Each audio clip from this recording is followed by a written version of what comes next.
Hey everybody, I'm Matt Hill. I'm in the Trace Management podcast studio.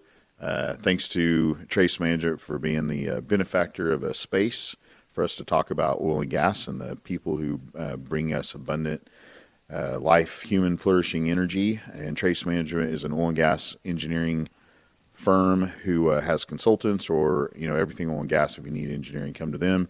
And of course, all of this is for the Talking Energy show that supports the Oilfield Tailgate. So please go out and follow, like, comment on anything that has to do with Oilfield Tailgate or the Talking Energy show. You guys have seen them. I usually just post on oilfieldtailgate.com just about everything. Oh, yeah. But I like to go around the room and ask people, introduce yourself, and tell us a little bit about yourself. Go ahead, buddy. Sure. Ty Wright. I'm with Bosque Systems. Been here about 5 years now. I'm Director of Business Development for the company, along just all portions of sales and business development and growth for the company and organization. They're lucky to have you. You don't know how lucky we are. They are. We have Matthew McConaughey look-alike. I mean, he should be the stunt double, Well, but couldn't he look like me, though? I think he's older, so technically you look like him. You look a lot older. Because I work in the oil field. Yeah, I was going to say that's all oil field there. Yeah, That's like- definitely not the You're acting. probably the same age as Matt, but you look like you might be his dad. I think he's got me by about 10 years, but I've got a lot more gray in the wisdom. Maybe more wisdom right there. Yeah, there you go. Good luck with that. And I'm Jeff Stokes. I'm with Bosque as well. I'm one of their region managers. Do a lot of stuff here in Oklahoma, but also call on the Dallas market as well. So kind of travel a little bit here and there, but Ty's my boss and tries to keep everything, keep me under wraps, which... He's your partner. Let's just call it what it is. Yeah, he basically beats me down. That's why I don't have hair, because he pulled it out. That's why. That's because Well- you have so much testosterone. Let's not forget the science behind it. I mean, I thought it was just... You are more men than most. Well, that's true. I was just going to say I was SBG, sexy bald guy, but, whatever it I'm takes. not. Kind of like last year's awards banquet for SPE when there was like 8 of us sitting at the table and everybody was bald except me. Yes. We know. Yes. No, we did notice. Yeah. We're very accepting in our group. Yeah. Yeah, nobody invited anybody with hair except me there. So funny. Well, the reason I do this, guys, is to promote oil and gas. First and foremost, what you do is vital, and I appreciate you very much. I'm honored to be here with you. I've known you guys a long time. Have hoped and dreamed to get you both in here. Tell me, where'd you grow up? How'd you first hear about oil and gas? Were you in it before, Bosque? What was your first job in oil and gas, Ty? That's a funny one there. So I went to school at Mississippi State, Hail State boys. Had a pretty good season this year, but outside of that, I grew up farming, rice farming, soybeans, and so my path was to go after farming. And last semester in school, me and a friend of mine wanted to go out to Wyoming and just love life, after we graduated. Of course, Dad's like, well, who's funding this event, And it just so happened we kind of ran across a guy that his dad had a venture out in the Powder River Basin. I guess it was outside of Pinedale. It wasn't closer to the not really Powder River. It was up around that Pinedale area. And ended up getting a good salary. They were paying us for our truck. They gave us room and board. And, of course, after that, Dad was like, you go find yourself, son. And so that was where I first cut my teeth. And what a great support. That's a loving dad. Sure. And it was beautiful up there. It was a short run for me. I was up there for a couple months. But oddly enough, we ran disposals and transferred water. We weren't actually treating. We did some filtering. But and now with Bosque, we do the full life cycle of water. So kind of came full over. But from there, I ended up coming back to Arkansas. Worked for a small company doing communications with XTO and Southwestern in the Fayetteville. Ended up moving over to BJ Services after that. Worked in cementation and fracturing. Eventually shut that yard down when the Fayetteville slowed down. Moved to Kilgore. Went back over to cement there. Oh, man, I was there for about a year and then transferred over to Shreveport to their new facility and stayed on fracturing there. Of course, over in the Haynesville Shale, obviously a lot higher pressures, different iron. But I'd say the Texas, Louisiana, I probably learned the most on the operations front. Different jobs, different formations, especially from the cementation. So really enjoyed that part of my career. And then I ended up moving up here in 2012 to work for Weatherford. And I was in frac sales for that. Worked for them just over 5 years. It kind of broke my heart when they shut frac down, and a few others in Oklahoma, I think. I remember one customer calling me up and saying, "Hey, man, you just made me get a price increase from Halliburton." That's how it works. Yeah, but it hurt. But ended up making a flip and came over to Bosque just over 5 years ago. It's been a great run. Ended up being over the Mid-Con region at first, and then now they've moved me over about 3 years ago, moved me over business development for the company. So involved with the disposal side. We've got an M&A team where we are looking for new ventures of growth, along with our water treatment and then also our pressure pumping division. Nice. What about you, homie? Yeah, so I grew up in Dallas, Texas, so nowhere near the oil patch unless you're in the Barnett. Actually, my uncle's best friend, most people know him, his name's Jeff Jordan. Anyway, he kept trying to get me to. Bless you. Yes, I know all the Jordans. That's the problem. We love the Jordans. And hey, by the way, future teaser here. We are supposed to get all the Jordans together around the table. You don't have enough alcohol. We'll work on that. We're welcoming sponsors of local. Hey, don't let them fool you. They have money. Let them bring the good stuff. Okay. So, but no, Jordan, Jeff tried to get me to quit college. As well as any good uncles. College, you don't want to know. Yeah, well, he kept telling me. Jeff's line is, "Don't let the truth get in the way of a good story," and he's a hell of a storyteller. So I don't know how much of his stories about life in the oil patch in the '80s is true or not. Don't need it. But I mean, like I said, I saw him at events at my aunt and uncle's, and like I said, he kept trying to get me to quit college. I said no. Probably a good thing because I graduated, and then 6 months later, in 2006, I looked at Jeff and I said, "All right, I'm tired of waiting tables.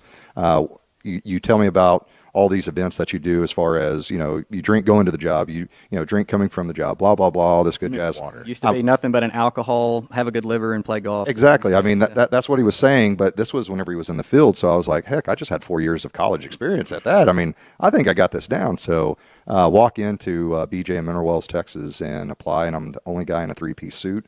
Everybody else is in FRCs and covered in mud and stuff, and I'm like, I am way out of place on this. So anyway, Coy Randall gave me an opportunity, and then started cementing and fracking in the Barnett, and then BJ created this trainee program called the Associate Field Trainee, which you were part of, right? Yeah. So I was part of the inaugural class. So all it meant was that you had a college degree, just not engineering. So anyway, they put us out there, and we did a lot of good stuff. And it was take kids that had college degrees from knowing nothing about the oil patch to being a service supervisor in 8 months. It was a good program. Yeah, it was pretty good. Spent 3 weeks in the field, and then you would do a week in Tomball with a certain level class. Yeah. So I mean, it was a pretty close knit group. I think the first class we had was like 12 guys. So we were always down there at the same time. So kind of built some camaraderie, but stayed with BJ, got out of field operations, went into field sales, and then really got to know a lot of people at Chesapeake, which kind of catapulted me into doing city sales for BJ, and they pushed me over into Dallas, which I was comfortable with because that was home for me, right? So, but then comes Baker bought BJ again, and let's see, what was it, 2014? Sammy Graham, Ken Lake, and Kent Warner, those three guys came calling and said, "Hey, we need somebody." I had dinner with Sammy last night. I'm so sorry. Good guys. Yeah, no, they're great guys. They asked me if I would move up to Oklahoma, and I said, "Well, sure, but I got to have this, and this." And Ken goes, "Well, let me see what I can do." And I go, "I first really need to convince my wife to move to Oklahoma." So I got a girl that was born in California, grew up in DeRidder, Louisiana, but spent a lot of time in Dallas. And you think that if you marry somebody that comes from DeRidder, Louisiana, you're getting somebody that likes to hunt and fish and camp. Yeah, she can fish because Lord knows I can't even catch a cold in the middle of winter. But hunting, she's out. Camping, if it's not the Four Seasons or a Disney cruise boat, she's out as well. So smart. I mean, so they're all smarter than us. Yes, Right. yes, Oh, that's yeah. true. That's true. My wife never gave any fuss on the moving. I was talking to y'all earlier about it. I've moved 12 times. Wow. In 12 years of marriage. Yep. God bless her, right? That's pretty amazing. I mean, yeah, held it together. Said, "Hey, wherever you're at, Yeah, we've had some hurdles. but- wherever I'm at with him, Yeah. I'm It's home." hard. Didn't want to No. interrupt the timeline there. But no, my wife said, yeah, if I can convince my kid's dad to allow him to move, then she'd be in. So got that all squared away, and he didn't go with us right away. I told kind of what really challenged our marriage was told her that, hey, we need to let him kind of make a decision for himself, help him become, I guess more or less at some point become a man, right? And live with the consequences of your decisions. So he made that decision. Kids are really good at that. Well, but again, I mean, I think your job as a parent though too is you got to give them enough rope to hang themselves, but in an environment where you can still protect them, right? And this was something that it wasn't going to make or break his life, right? So anyway, we moved up here without him. I really thought we were going to get divorced that first year because he wasn't up here with us, and she was always going back, and we finally had to sit down and like have I say I come to Jesus meeting, and it's like, listen, love you to death, but if that's where you need to be, you need to go down there. I can't go. And so, you got to provide a living for your family. Exactly. So, that was really a turning point for us. And actually, probably about a month later, our son was up here, and he just looks at us and goes, "Hey, can I move in with you guys?" Yes. And it was kind of like, "Wait, what?" And I mean, it was like literally the week before school. So we got him all squared away, got him all up there or up here, and then he's been up here ever since. So we've been here almost 9 years. Man, you can't help but get up here and like, golly, I like it here. Well, so I always say, I mean, I'm a Texan, right? And Texans are always, people hate Texans because we're humble, we're arrogant because, hey, we were a nation before we were ever state. But then as being up here, I've kind of figured out why Texans and Oklahomans hate each other. We both have humble arrogance about us, and that's probably why we hate each other is because we're looking in the mirror, right? There's no hate coming from Oklahomans toward Texas.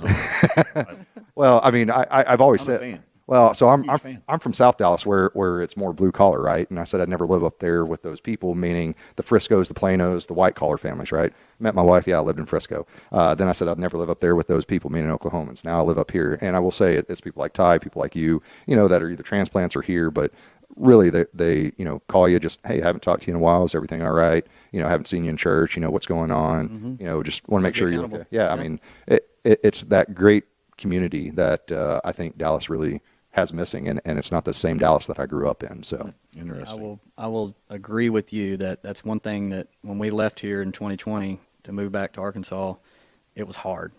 I mean, like I drove 20 minutes out of the way just to go see a few guys from the SBE crew, just say hi. You came up here for quite a bit of, you stayed in touch. No, I do, but it's, I built an oilfield family here in Oklahoma. You still have it. I know, but I don't get to see y'all as much. Like the SBE Awards banquet, that's kind of like my reunion every year, but just you got get to interview Harold Hamm. You did such a good job. I'm so proud of you. Yeah, why didn't you podcast that? No, because I don't know, it's not. Yeah, that was way better. It was cool. Not everything needs a podcast on it. I say podcast. We should have at least videotaped. I mean, it was. I think that was a great kind of interview. I like it more of that. It was a very private feeling. Right. I don't think. You think Sonia set that up. Yeah, and though she did perfect because without the cameras on Harold, he can be more candid and be more genuine and funny. And he is. I mean, like unscripted's better. Yeah, I mean, we got to talk to him like afterwards, and our backgrounds are very similar because he grew up farming. Yeah. And so we talked about that, and then how he got in the patch, and it was kind of cool to. Now he's took his career a lot further than I have, but not that by all means, if we would have had the camera, he didn't say anything off color at all the whole time. No, not at all. But just that feeling of freedom, like, hey, I'm amongst my friends, amongst my family, I can be candid, and if I want to be colorful or if I don't. But there was none of that, like, oh, cameras are on me and I'm being judged thing. Well, the other side of that, with him in the position that he's in, he has to be careful with the words he says whenever a camera's on him, Well, now that he's bought everything back and not on the stock exchange, say whatever you want, buddy. Mm-hmm. But still, I mean, whenever you're in the public light like that, I mean, you talk to several different presidents. I think he's just as protective of our industry as we are, no matter what position. And that's what I was going to say. He cares about our industry. And to the form where he had meetings that he had to literally work around to get back for that event. And, when we found out he was going to be able to make it, his assistant was telling us that, well, he's canceled, moved this stuff around so he can literally like jump on a plane and make it back for that event. And so not only does he care about, Oklahoma oil and gas, but he cares about it as the a groups nation. who support it, like the SP. Absolutely. And SP, when he found out it was a 75th, he wanted to be a part of it, and so Thank you, Harold. Thanks, Harold. Yeah, very blessed that he could be there.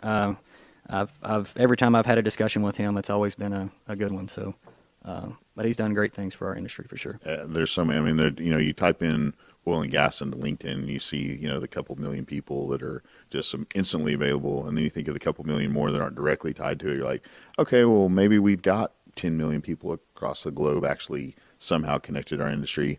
Thank you. Sure. Well, I mean, no offense, we're in energy, right? So energy drives the world, and energy, the amount of energy we need to keep the world going keeps increasing. And if you look at the pie charts or how it's broken out, not saying that there's not a place for renewables and stuff like that, but you still break everything out. Our energy increases, but even with the increase in renewables, we're still using the same amount of coal, we're still using the same amount of nuclear, we're still using the same amount of oil and gas. So, I mean, carbon-based things, non-carbon-based things, we're still using the same amount as far as percentages. Now, obviously percentages as things go up, you're consuming more. So Sure. unfortunately, we're still going, no matter what, we're still going to have to figure out a way to still provide a great product to the world, because we're not going to get stuff from China or Russia or Ukraine, wherever it may be, to here unless we have some type of oil and gas. Yeah. Or if, I hate to say this, but the U.S. government allows us to start figuring out ways to take a nuclear reactor, make it small so we can power more things. But Well, guess what else we're going to need? I'm going to crowbar this in right away. Water. Yeah. The more energy we need, the more water we need. that's exactly right. So Bosque, I'm fascinated by everything. I want to talk about everything, and you guys can be a series, but I want everybody to understand like Bosque is like a big deal in water for oil and gas. Sure. And, 30,000 foot view, what is Bosque? What all are you guys doing right now? Sure. So first off, we were started in 2007, started in disposal. So that's how we got into the actual business. Founder Joe Mitchell and Clay Lacrosse founded Bosque, and, essentially just took a consultative approach and hit Barnett operators to see, hey, what is your biggest strain? What is your biggest problem? And that's where we got in, it was water. And anybody that works in the Barnett knows that people drilled in the ocean, and it just constantly, they flow water. And so we One still, of those Oklahoma, Mississippi. yeah, right. How many wells did Sandridge put in up in the day in those disposals? They're going to be worth a lot of money someday. Sure. But, on the same front, it's like you're saying, water's been a big thing. So recycling's been a big thing, especially out in West Texas. We've got multiple jobs that we're reusing anywhere from 10, 20% up to, we've got one job in New Mexico where we're doing 70 to 80%. And water qualities is obviously, you got to meet specs. It can affect your chemistry if it has high chlorides and solids and whatnot. So we take that into account. So recycling is a big thing for us. On the fly treatment with different chemistries, different formations. We do front end testing to see what formation we're targeting, and then see what best fit chemicals might be used for that. Nice. And we work with the operators just to try to see, all right, well, what you're looking at, and then we try to throw a recommendation around that, more or less, not just a blanket approach. Yeah, because you got to see not just like what they're doing right now, but what everyone in their little microgrid worth of drilling Sure. wells and where they're at and what they're going to use it for on the next step. Right. You know, And there's because different. we have yeah. drilling, we have completions, we have production, we have flowback, we have refracs, Yep. on and on and on. There's so many different operations just on the upstream side of things. Yeah. And that's where we try to target it from different levels of the water. What kind of fresh water? Obviously, you approach differently than a produced water or a blend. And killing out all bacteria. In a lot of cases, you got to deal with H2S in certain areas, so we make sure we mitigate that as well. Another big part of our business is pressure pumping. We've got our own frac pumps, and we do a treatment called well shock, which it's chlorine dioxide and hydrochloric acid that work in conjunction, and we do different remediations where we pinpoint a solution and customize an approach to where we go in, and we've seen uplifts on production from anywhere from 40 to 100%. And then on disposals is where we started well shock, is where we're treating them, we're cleaning them up, cleaning up your paraffin, your scaling, stuff like that, and it's actually lowering injection pressures, and we're able to get more water on a daily basis, and it's been a win-win for operators and for ourselves.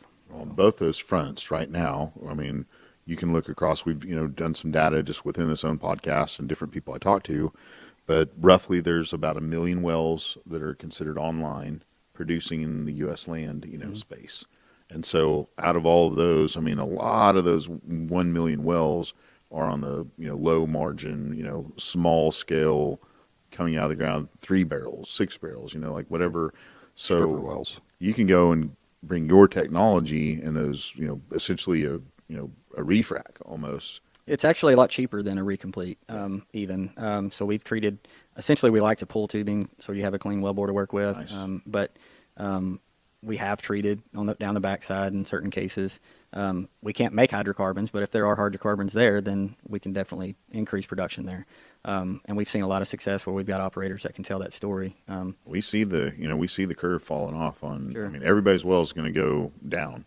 I mean, or you might drill them and they might go down in 6 months. I mean, nowadays the rock is going to get what it is. Sure. But why not throw your procedure at it? It's way cheaper to get that, technology out there and that operation Sure. and not give it any try at all. It's cheaper than plugging it. Right. And in some cases, you've got operators that have a heavier focus on new production, like new wells, Sure. right? But, I mean, right now we've got on any given day, we typically have 2 crews out running, and they may be doing just a traditional acid job, or they may be going out and doing a well shock. And we see success in both applications, but it just depends on which one those are. But you also have some operators that they may not have a big, DNC program that they're going to have for the next year. But I mean, you're talking to those production engineers, and the production engineers, their job is to minimize the amount of decline of their wells or figure out a way they can produce more, right? So whenever we're usually talking to production engineers, they're like, this is what I need, and they're like, it's going to cost me how much? And they're like, well, that's not much more than a typical acid job I'm doing. So why not, I say roll the dice for a couple, $3,000-$5,000 on top of your normal acid job. What's it going to hurt? I mean, you try it 3-4 times, and they always go, well, we want to try it one time. It's like, well, let's be honest. You try it once, if it's either a success or a failure. So that's just a data point. You need a trend, right? So can we get 3 to 5 wells?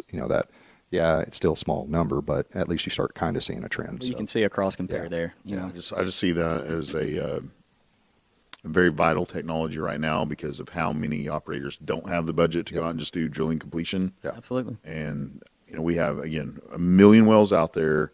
How many of those the declines are so rapid, or they're just such marginal wells? But there's so many people that are interested in becoming part of oil and gas, and you can go out and buy maybe like 10 blocks of, hey, these are all small marginal wells, and I can go out and use this, and bam, we're up and running as a pretty that's a pretty sizable check in the mail kind of operator. And we've got some of them that they'll actually there's going to be a cost associated to pulling tubing, so having to work over rig and everything else. So we've got some of them that if they've got a failure on one where they've got to pull a string, then they're calling us and saying, hey, can you get out here within 6 or 7 days?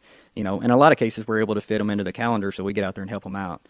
And others are just willing to say, we know we've got a problem here. Let's go pull it. Let's get it done. And so it's if it's going to pay for itself in 30 days, less than that. Oh, it'll pay like 7. We've seen some where get ROI in less than a week. So I can afford that invoice when it finally hits my mail. Yeah. No problem. Yeah. Risky business, but let's do it. There's no guarantee, right? But and your verticals are probably going to take a little longer to pay off. You want a guarantee? I mean, I can throw it in a box He's for you. Like, I promise you this is going to work. Let me do the Tommy Boy skit on you. Is this the fat guy in a little coat? Tommy Callahan pitch. I know. If you want a guarantee, I got some free time. And then the water. And so I just was with Gianni and his team over at Aquacat, because they're now cleaning 20,000 barrels a day of the grossest produced water we can come up with, to cleaner than drinking water. Mm-hmm. And they can do it cheaper than saltwater injection. And it's pretty impressive, this Aquacat, concept. And so I'm like, man, I got to introduce, and this is another reason I do this, not the only, this is one of the things, like, I can't wait to introduce my friends at Aquacat to my friends at Bosque, and see how you guys can combine these, technologies. Absolutely. And be part of each other. Absolutely. And go out and, package these deals together and make sure that our industry, just our industry has all these technologies, but look at what your equipment can do for, you look outside of our industry, all of a sudden you're like, oh my gosh, there's just no end to, the applications. Right. Mining, just general humanity, like, can we make clean water for the rest of the world that doesn't have the opportunity to have I think the other side of that was part of it was, can the chemistry keep up, right? Because originally, like my Barnett days, the Haynesville days, probably early on into probably 2012, 2013, everything we had was just for fresh water, right? Now that, number one, we know that, or I say we know, but, it seems to be there's a correlation between us disposing of produced water and fracs, or earthquakes are starting to kind of coincide, right? So seismicity events are no joke to even in Midland, public at large, man. That actually increased. That puts a reuse real in big Midland black Basin. eye on our industry. We don't like that. We already know that. We want to solve that issue before anybody else does, but sometimes, I mean, you have to have people that are forward thinking, right? So how can we make this better? And I think there's a lot of people that were kind of, it's not broke, why fix it type thing, right? So number one, you have to first set a goal. So we set that goal. The chemistries have come along to where we can now, hey, we have horrible water that we can use. There's a company down in Dallas named Exco that actually put in 2 36-inch lines in their field in the Haynesville, and they were taking water from the paper mill that actually my father-in-law worked at, and we were reusing that at BJ back in 2010, 2011, 2012 timeframe. And I mean, they spent a little bit more money, but it made their fracs cheaper because they're not using fresh water. Number one, two, they kind of, hey, we're here for the community. And so, I mean, I think that was, I'm going to say kind of the start. They probably don't ever get mentioned a lot, but they were kind of one of the first ones to use somebody else's waste to try to make it better for our environment, right? So I'm pretty sure Pioneer uses wastewater from Midland, Odessa. They do. To frack their water. So there's another piece of it too, where they're trying to use a green, and everybody's looking for a greener solution. If we don't, we're going to be politic right out of our own business. No, for sure. And from the same point, man, I mean, you look at, we have heavier droughts every year, and not only are when we're fracking with fresh water, you're pulling water away that could be used in cattle. It could be used in, obviously ranching, but farming, obviously that holds close to my heart because that's my background. But there's a lot of water that goes into it. When you're talking about rice farming in Arkansas, I mean, you're running a lot of water now. But even you go down to West Texas to get a field down there to get it irrigated, no telling how much water they're going to have to use. So, and that's going to be regulated even for the farmer. And then that means that they're not going to be able to make enough money on their crop. And yeah, so we're going to. Well, I was all actually, of our prices are going to go up in anything drilling, completion, production because of water. Yeah, I was actually talking to one of our clients out of Dallas, and they're looking at reusing. They're having to start reusing water, but New Mexico is asking them where they're getting their water from, and it's coming from a farmer, and it's like, well, where did he get that water from? So I mean, like New Mexico is even starting to say, hey, you, Mr. Farmer, can only use so much water. And I mean, I hate to have the government tell me or tell a farmer how much water he can and can't use, because I hate to say this, but last time I checked, the government wasn't involved in farming. They were involved in government. So they write a lot of subsidies. Some are good, some are bad. Yeah. So well, they got you on the hook. You're like, oh, you're on the teat now. Yeah, there you go. I mean, I don't normally pay a lot of attention to a lot of headlines that come out of California, but when I saw just the tip of the iceberg on what they were doing out there, saying, hey, by the way, if you have a water well, whatever the age of it is, we're going to come out and put a meter on your water wells if you're a landowner. And now you're going to start paying us to use your water from your land. That you own the mineral rights to. Like, what? That doesn't seem... Well, seems unconstitutional, but California does a lot of things. They're like, well, we'll see you in court, I guess. Yeah, I'll never live there. Yeah. Well, I'm saying never. I'll write name on that. Yeah, you haven't been to Bakersfield yet. Yeah. I do have some friends that live there in Southern California, and they purchased a house in Florida just because they're looking at and saying, hey, even though I live here, one's a firefighter, the other one's works for, she's a stenographer. But anyway, they're like, yeah, as soon as our pension, or I qualify for our pension and I can retire, we're out. And he's like, I'll go.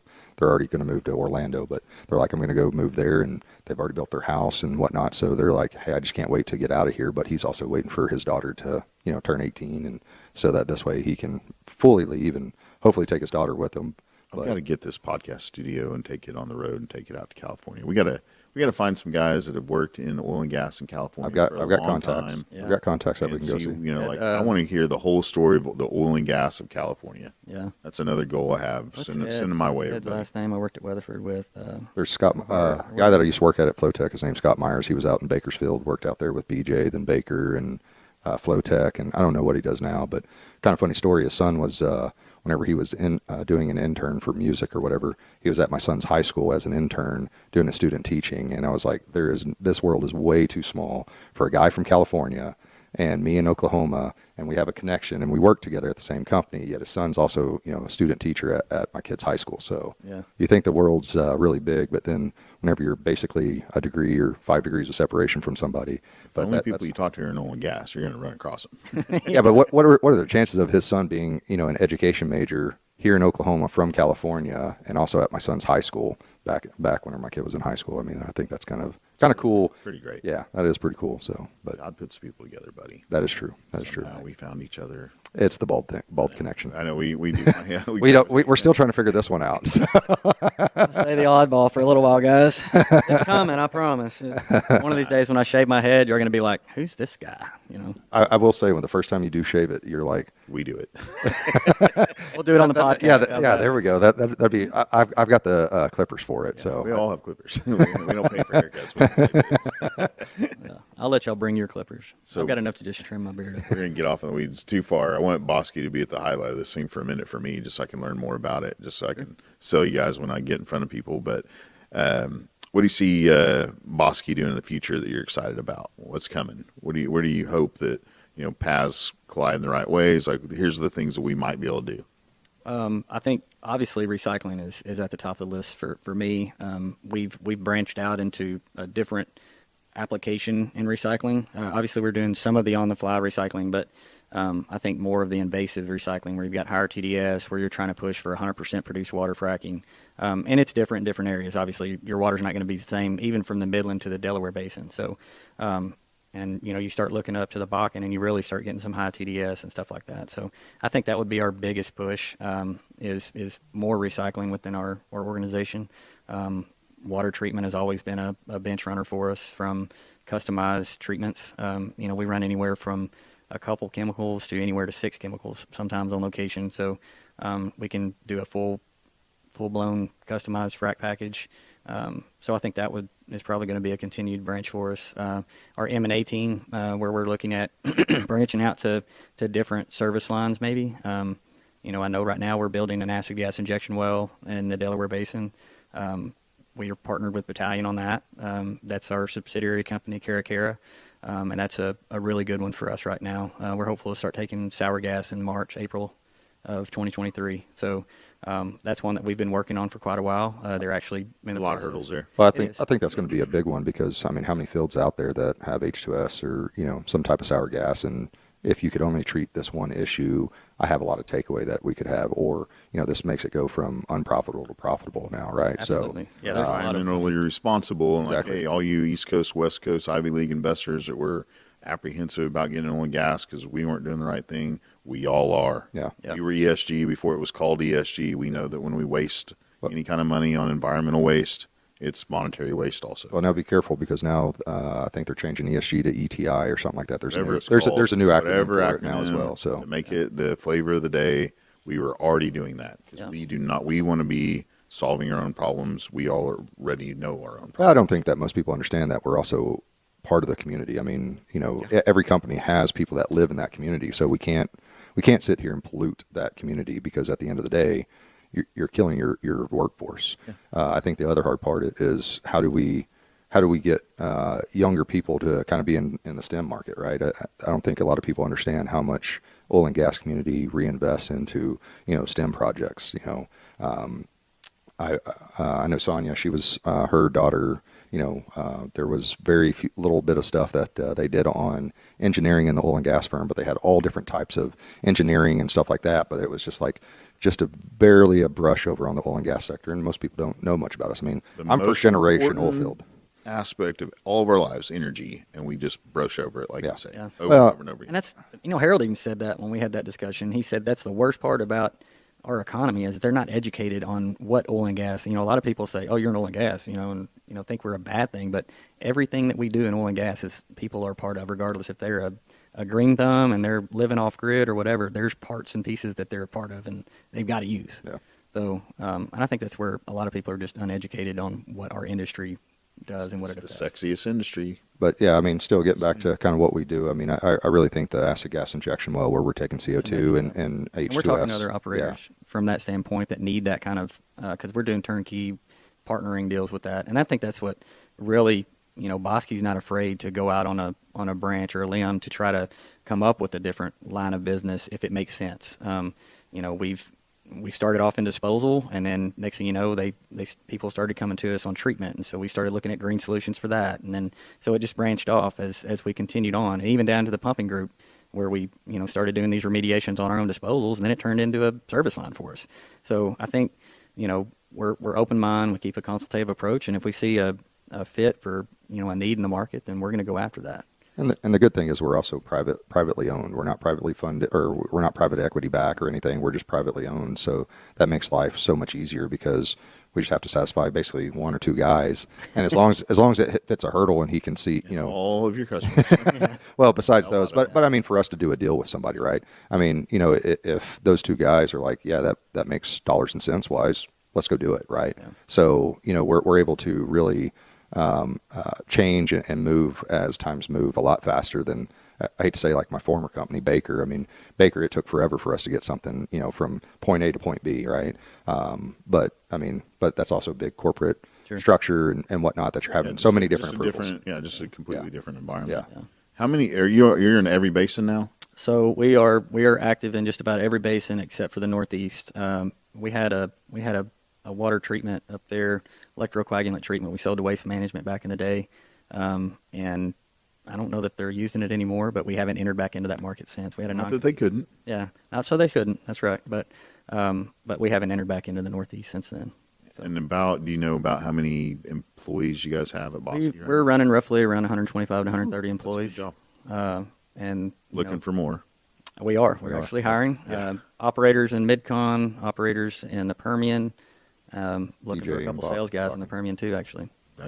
Well, good luck. God bless them. That'd be under Ty. Yeah, we actually are. Train them, teach how to do That's, cool stuff. That's thanks to Marco. We've got a little venture that we're going to be managing some disposals for some operators up there. So that's a new venture that we're starting up. How many saltwater disposal facilities? Let's see. I think here in Oklahoma, there's like 1,000? Am I wrong? How many I don't know. How many saltwater disposal facilities are across the U.S.? That's a Find good out for me. question. I'd have to go to our little handy Inverus app. And Somebody's got the Inverus app to. Yeah, we need to probably get the Inverus saltwater guys out disposal there. facilities are across U.S. land. Get back to me on that, will you? Yeah, we can do that through state by Curious. state. Yeah. Sure. See, I always have these fun questions I throw at There you go. people. There you go. Like at one point, I was like, "How many flares? How many flare stacks are running right now?" A Across lot the less US? now than there used to be. I mean, because there's operators that we've got one operator that we're partnered with. We're doing remediation work for them in the Permian, and that's a smaller vertical field, but they can't get the oil out because of the gas. They can't flare it, and it's because of midstream. Right. And I think a lot of people have had that problem out there with being able to get some of this gas off location. How and it's- cool would it be though if you ran that flare stack to, instead of a fire, you ran it to a generator? Already tried and that then idea. and then the generator, of course, you got to clean up, Ran right? Bitcoin. No, No. The Bitcoin now. For Put it- right put it now, on the grid. Bitcoin's down. You have to give it on the yourself put it on the grid. But you Yeah. have several options now, or you could run that generator to run a water recycling plant. Ta-da! Man, Misty didn't marry you just for your stunning good looks, did she? I am really, really smart. One person will hear this thing. But you know what I'm saying? Thank you, Like Misty. Yeah, no. these water recycling plants can be then chained together across the Permian, and now we have a grid of ways to get water anywhere out there. And I think that in some cases that's a problem for the infrastructure piece of it. You've got, bringing produced water over land, or even laying out, operators spending the money for the infrastructure on their land to get it from A to B, especially from the producer on a group of wells to go to one single pad, right? Yep. But we have pipelines taking our product, the gas, and now shipping it across approved pipelines down to the Gulf, and we will be putting on approved terminals and create LNG and shipping it overseas. Yeah. But in that same turn, we could grab Gulf water and ship it up in pipelines, and we could put Bosque and Aquacat together across all the land and have those flares running generators that are running turbines to push that water up the pipelines, and we could make that desert an oasis. Yeah. The other Visions. hard part of West Texas. I'm basically terraforming the planet. It's all those trees that are sucking up all the water Yeah. out there. Hey man, I love those mesquite trees. By the way. I was gonna I say, like wild boars and mesquite, just like the next guy. Backyard barbecues. I was going to say that's a good barbecue grill there. So, But I mean, also if we terraform it into the jungle, I'll eat a monkey. Doesn't bother me at all. You'll eat a monkey? I'll eat whatever is out there and available in the forest that we create from our water with Bosque. Just saying. I like it. You guys have a big mission in front of you now. Sorry. Well, no, I think probably as far as West Texas goes, though, too, is a lot of those carriers, but a lot of the water that's being used out there, there's water rights that people, whenever they signed up to lease, they had to buy so many barrels, or you have to use this company for your water. So it's kind of, not only am I getting paid because I own the land, but now you're also having to buy my water. So if you take that fresh water from them, okay, well then you have to use my produced water type thing, right? So those are I say that. And then they've got the option to treat it, so it can get complex in those avenues. But the same thing. Hey, the same thing when you West turn Texas on that- Mafia issues. Whenever you do like the Bitcoin mining, well, at one point that flare gas was completely useless, and now you got to figure out, well, how do I pay this guy? Do you want it in Bitcoin? Do you want it like how much gas I was paying you for? I mean, it's so complicated depending on the mineral rights and the landowners and yada yada. Well, the other thing is you could use that gas is to run your facilities that you have out there. So and there's operators already doing that. Yeah. I mean, there's so many different things that we could do to use that gas instead of just release it or flare it or whatever, and it just basically be Have you useless. seen, this is way off in the weeds, but have you seen this, it's like this machine that they set up on top of mountains in very arid regions that are basically like deserts, but it will collect the water in the air and then turn them into glaciers around this like pole sticking up out of the ground. And then over the course of their summers up there, that glacier on top of that mountain, they set that little gadget up. It's meltwater and it's coming down in like the villages, and they're able to like irrigate their farms and stuff like that. What Predator movie have you been watching? I don't know. What sci-fi movie? Way too many science magazines, I guess. I don't know. Google and I go way down the Nothing would rabbit holes. surprise me. I mean, obviously, we've come a long way in technology. Yeah. From the water treatment standpoint, even to where, where we were when I first joined Bosque to where we are today, I feel like we're in a lot better place on, partnering with our customers. I don't know if you ever see my email tag, but I don't have customers. I've got friends I do business with, and I really believe in that. Also, no one else will have us. It's got to be our friends.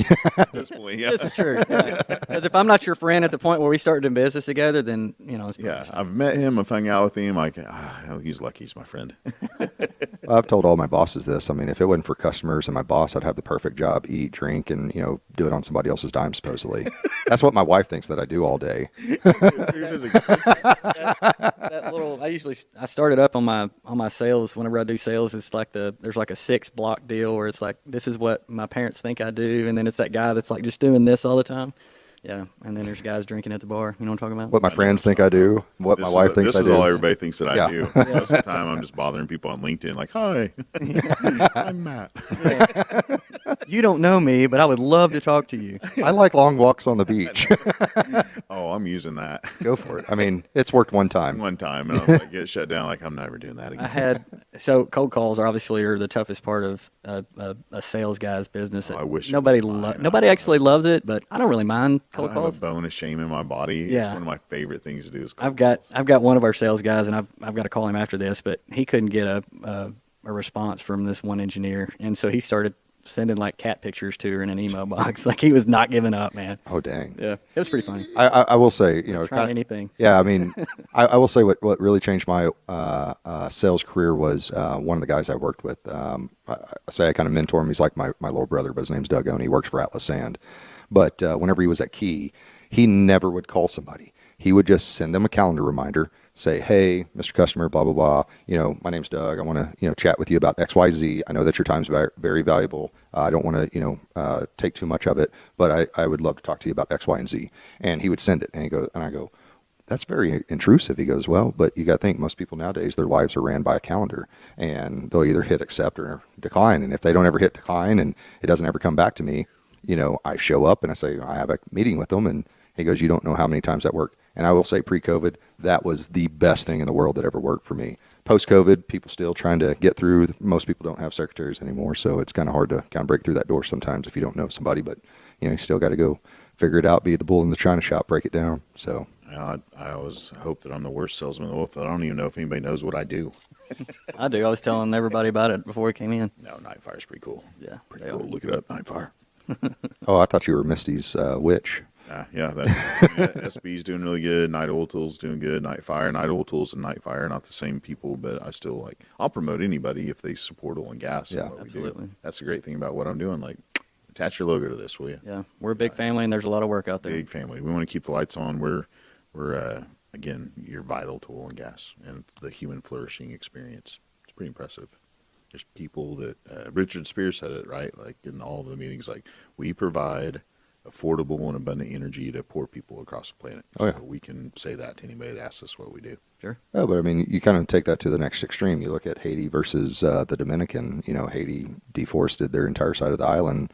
They're not. They didn't have energy. Yeah. Well, but you look at the Dominican. They all gave the government gave all their people stoves and stuff like that, and ran natural gas lines. And I mean, that's the pretty side of the island. I mean, most people flourished. Yeah. I mean, it looks like it's just completely, and you can almost see it's the impoverished. line. Yeah. I mean, it's horrible, but I mean, again, some things, if you're not forward thinking, again, it takes people that are forward thinking though too to think about that. So. Well, we want everybody out there to think forward, think how you can get a hold of Bosque and support them in their efforts. How do people get a hold of you? What's the website? What's your emails? We're at bosquesystems.com. can get a hold of me or Jeff Yeah. through our emails, Ty.Wright at Bosque Systems or Jeff Stokes, Yeah, Jeff.Stokes. Jeff.Stokes at Bosque Or Systems. we'd love you to get on LinkedIn, find them. Yep. LinkedIn, yeah. You can find us that way. Or find us at the closest bar. Not a chance. Not really running those as much anymore. That's true. That's Too old true. for that. Yeah, or go to oilfieldtailgate.com. There's a calendar of all the events and meetings you can attend, the SP, the IADC, the API, all the acronyms. Is there anything that you're not a part of? Well, no, I have FOMO.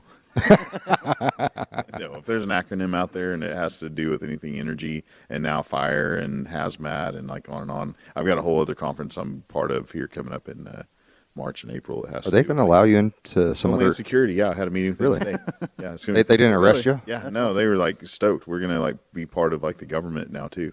Oh dear Lord. Oh yeah, I'm going to pray for you on that one. I'm going to go in and I'm going to go talk to Elon, and then we're going to get on Twitter. I hope this is like the Truman Show. I want to see the FBI or somebody arrest him. Homeland Security just like take I him already out. told you, Jeff. I don't care what OSU bullcrap you have. I am not wearing orange.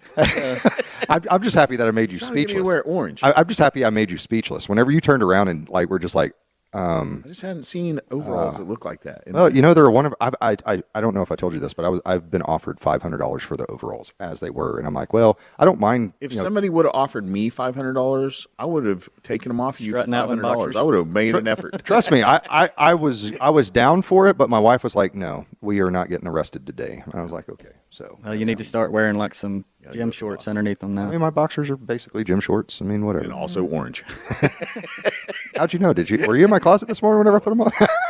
All right, this is what we do, everybody. We interview my friends and support oil and gas, and I'm going to get them out of here. Guys, God bless you. Hey, thanks for having us. Yeah, man. thanks. So much. Again, you're always wanted in here. Welcome. You can come back and be co-host or series guest, or you bring in somebody that you find interesting. Don't forget, if you find somebody interesting, bring them in here for me, will you? Absolutely. Will do. Thank you, guys. Thanks, Love you. Matt.